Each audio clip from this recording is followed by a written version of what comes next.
Welcome to Talking Tactics, a show about insights and the results they ignite. I'm Safaniya Stevenson, a brand strategist and cultural analyst in the wonderful world of marketing. And every other week, I dig into the aha moments that changed everything for a higher education marketer. Each episode of Talking Tactics starts with an insight, following it from observation to action that created measurable results.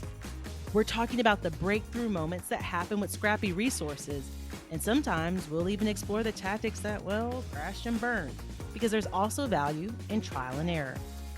Your next innovative idea might be hiding in your data, your hallway conversations, or your own gut instinct. So let's get to it. Hey, everybody, and welcome back to Talking Tactics. Now, usually I'm joined by a brilliant guest who is smarter than me, cooler than me, and more credentialed than myself. But today, it's just little old me. That's it. No guests, no panel, no expert interviews. And honestly, this feels very on brand for the time we're in higher ed, right? Because folks are either deep in commencement, post-commencement, relaxation mode, taking those much needed summer breaks, or currently up to their eyeballs in fiscal year 27 planning stress. And to be honest, that's kind of fitting for today's episode, because today I want to talk about exhaustion, loneliness, connection, third spaces, social wellness, and the special opportunity available for universities and higher education marketers to lean into a new type of storytelling, student engagement, and most importantly, emotional experience. And before anybody rolls their eyes, no, this is not me telling you to tell students to drink green juice and journal. I'm talking about something bigger culturally. Over the past couple of years, I've actually had the really cool opportunity to observe and experience spaces centered around social wellness here in Raleigh, DC, Atlanta, California. And the more I've paid attention to these spaces, the more I've realized something really important. These places are not successful because people suddenly have become obsessed with wellness. They're successful because people are just lonely right now. Recent youth mental health research founded by Hope Lab and Data for Progress says 61% of young adults say loneliness negatively impacts their mental health, and 35% say loneliness disrupts their daily lives. And in more grim news, last year, the World Health Organization said loneliness is linked to a staggering 871,000 deaths annually worldwide, roughly 100 deaths every hour. So people are craving an environment that feels grounding, warm, safe, human, emotionally regulated. People want these places that don't feel like they have to consistently perform. And honestly, I think higher education should be paying more attention to that shift, because students are craving the exact same thing. And to be clear, this episode is not about a student affairs strategy or tactic. This is a content marketing episode, a storytelling one, because I think higher education marketers are sitting on deeply powerful stories about belonging, emotional safety, connection, ritual, and humanity. But many institutions are still marketing those experiences like amenities instead of emotional outcomes. And that distinction matters more than ever, because students today are not just evaluating college academically, they're also evaluating them emotionally. So they're asking questions like, will I feel okay here? Do I feel connected here? Do I feel safe, lonely? Is this somewhere I can breathe? And I think higher education is underestimating how emotionally exhausted students already are before they even arrive on campus. So think about the emotional experience of a high school student right now. You've got classes, extracurricular pressure, social media, college applications, financial stress, friend stress, home stress, constant comparison, constant visibility, constant performance. And these students are capital T tired, y'all. And then institutions respond to that exhaustion with what?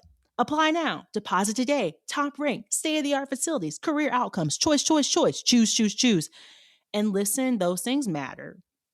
But emotionally, a lot of higher ed marketing still feels very transactional. And I think there's a huge opportunity right now for institutions to tell a richer, warmer, more emotionally intelligent story about student life. Because I think, one of the biggest mistakes higher education is making right now is confusing engagement with belonging. I'll say that again, confusing engagement with belonging. And those two are not the same thing.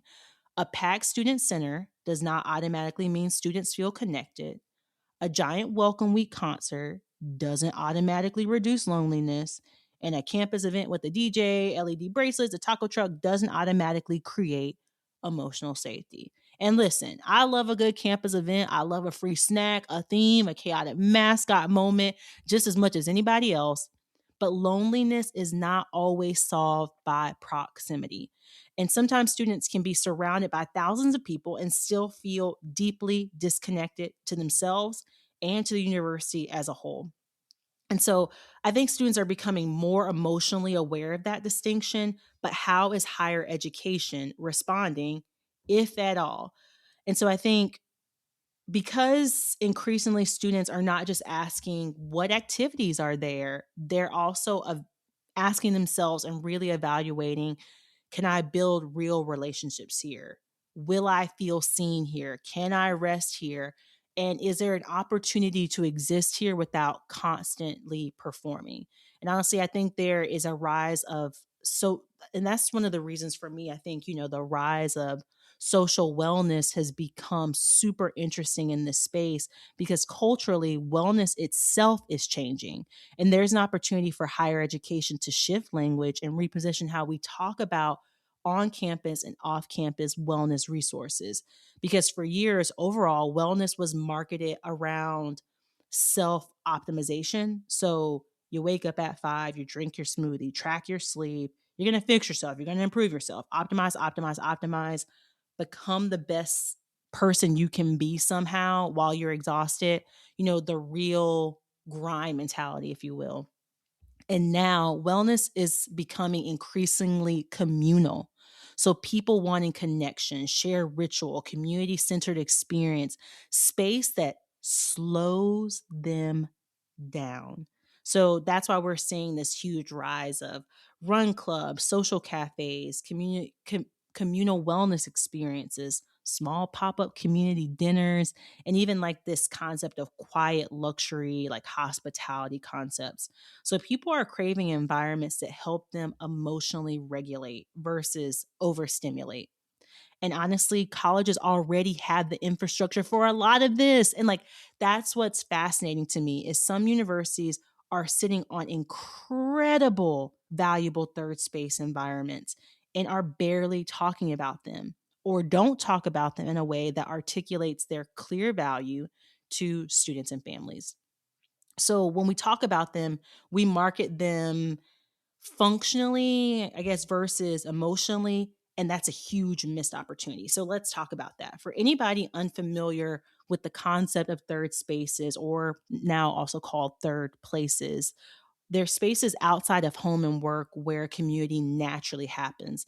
So think about like this, like home is your first place, work or school is your second place, and third place is where connection, happens organically. So think coffee shops, lounges, parks, gathering spaces, places where people just simply kind of exist together. And the reason why you're like, well, Safy, all this stuff is already existent.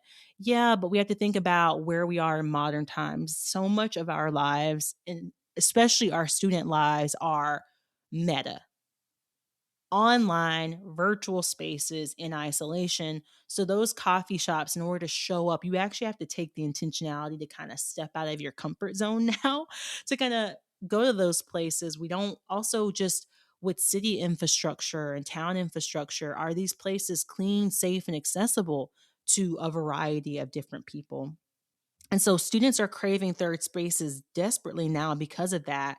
And not every campus space should need to feel productive. Not every environment needs to be transactional, and not every interaction should feel optimized with every student. So students need a place where they can kind of just show up and be human. And some universities are already beginning to understand that shift pretty well. So now let's ground this storytelling, repositioning of university spaces in a higher ed example. So I found one example I found super fascinating was Princeton University publicly talking about the importance of campus third spaces, spaces intentionally designed for contemplation, gathering, connection, and community.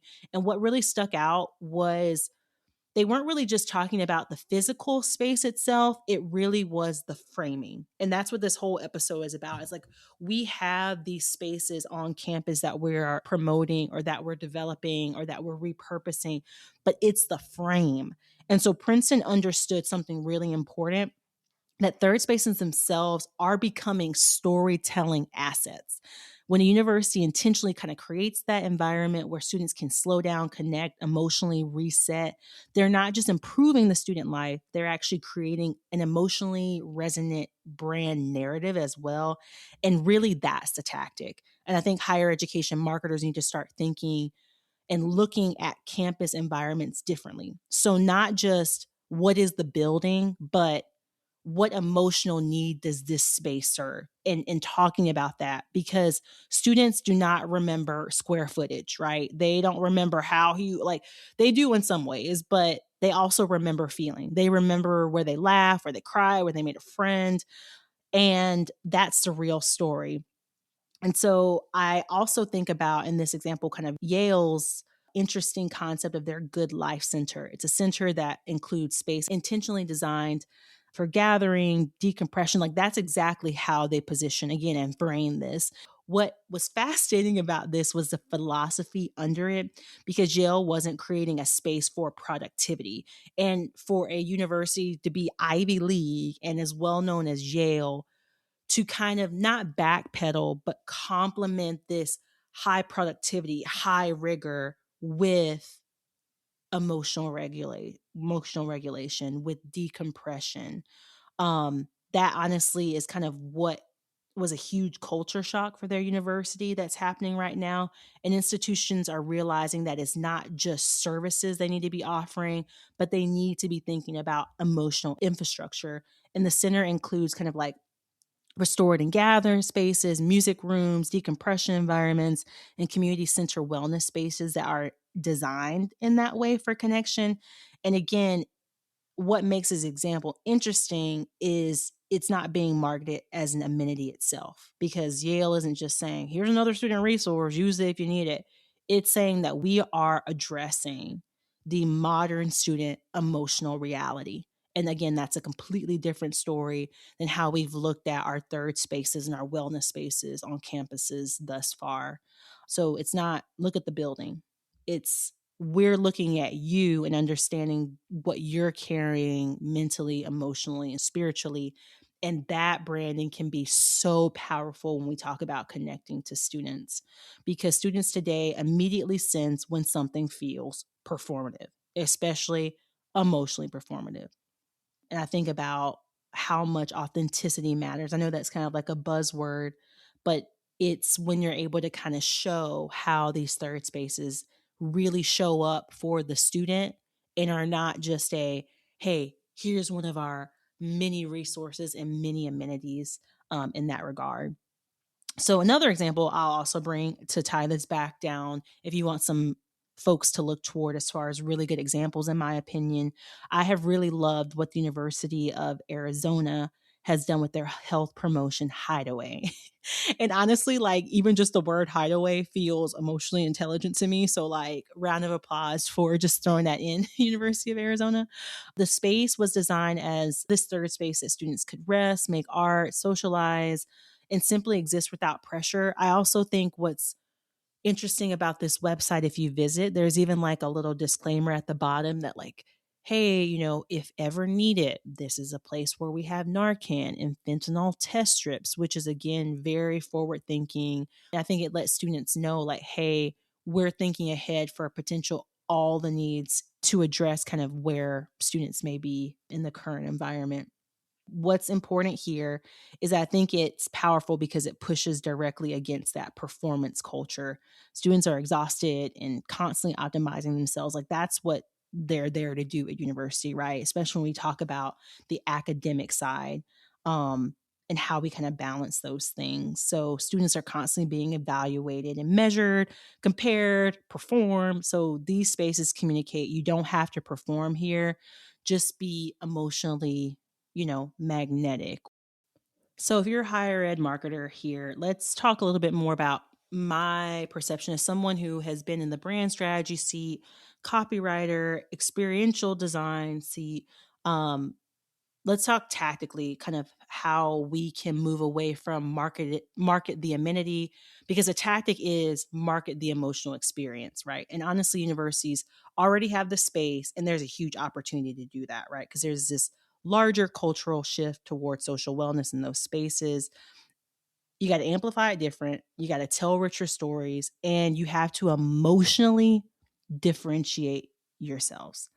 Think about how many schools already have beautiful libraries, late night coffee shops, quiet green spaces, resident hall traditions, and unofficial gathering spaces that students naturally gravitate towards.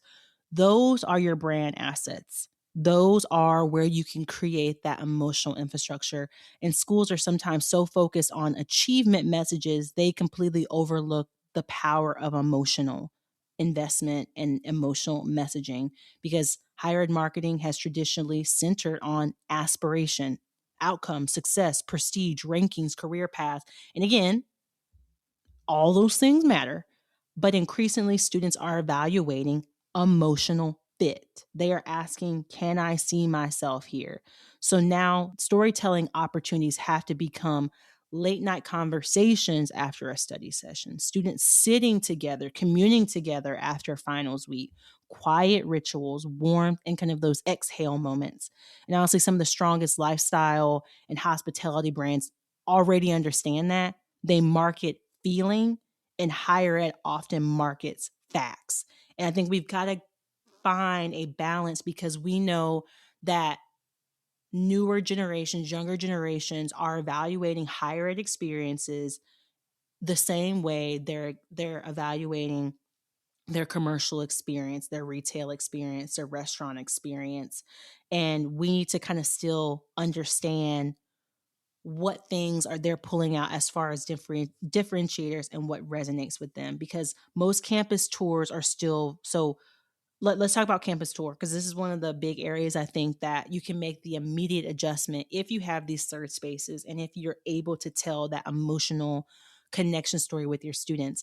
So across most campus tours, we're still heavily functional when we go through these tours.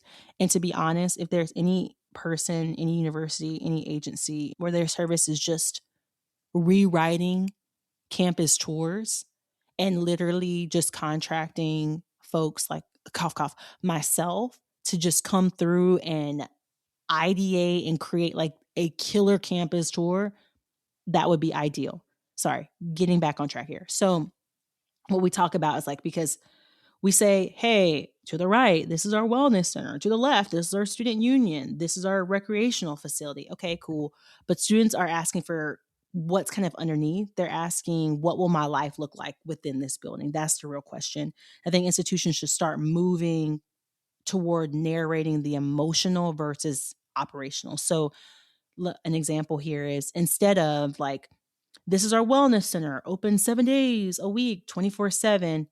What if, to resonate emotionally with these students, the campus tour script was, hey, this is where students come after a long finals week when they need somewhere to compress, reconnect, or kind of just need to be alone for an hour.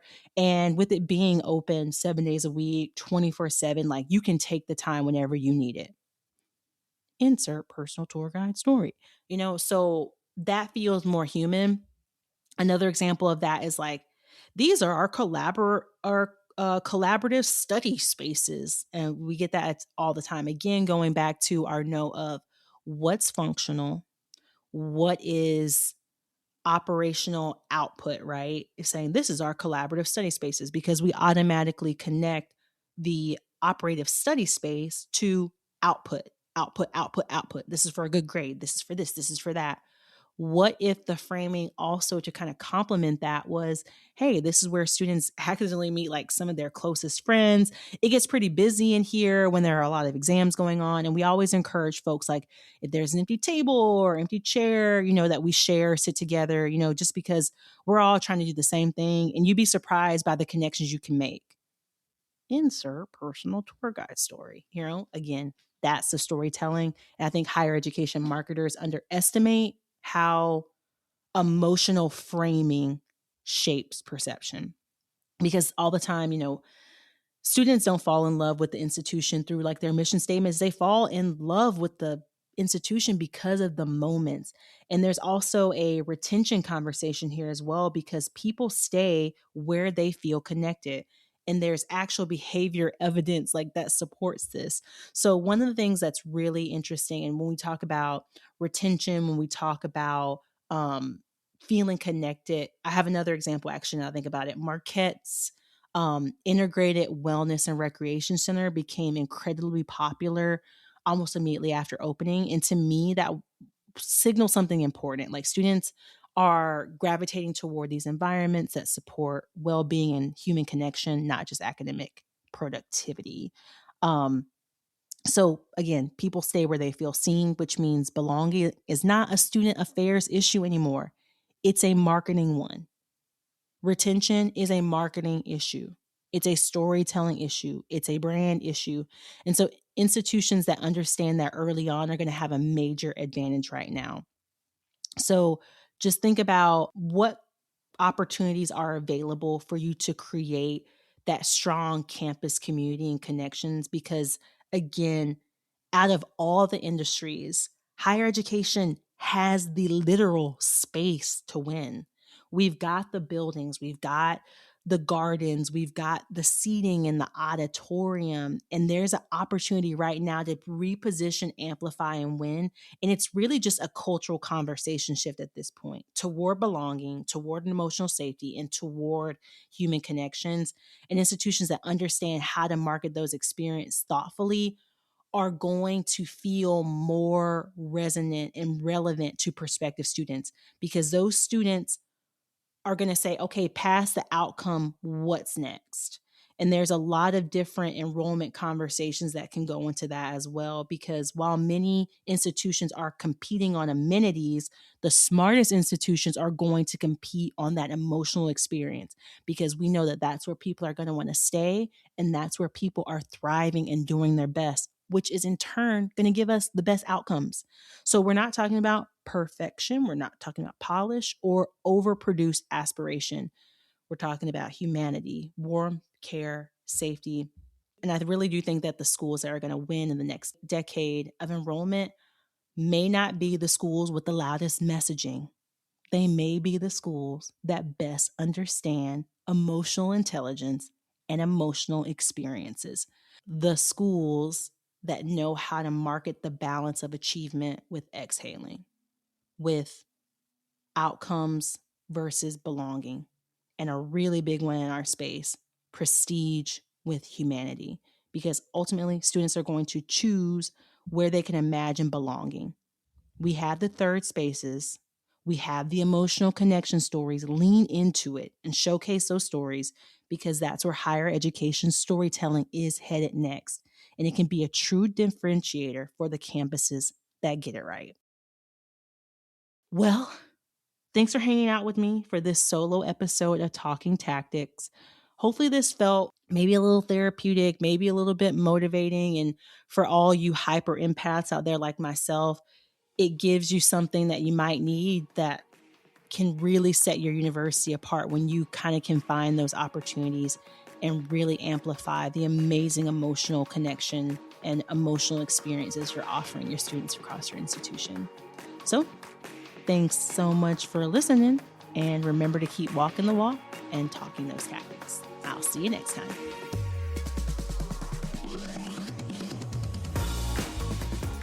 Thanks for listening to Talking Tactics. If you want to try out the tactics you heard on today's show, you get a full ton from me, and I would love to hear about how you made them your own. You can find me by searching Safaniya, Safaniya on LinkedIn. There's not many Safaniyas on there, so you'll be able to see me. And if you're enjoying Talking Tactics, please rate and review the show. The overachiever in me needs your feedback, and I'll certainly use it for confirmation or, optimization, depending on the review. And finally, if you just can't get enough great podcasts, the Enrollify Podcast Network delivers with an amazing selection of other marketing and admissions-based podcasts just for you. Visit enrollify.org and subscribe for all the latest details and content drops directly to your inbox. Enrollify is brought to you by Element 451, the digital workforce platform for higher ed. Learn more at element451.com. See you next time.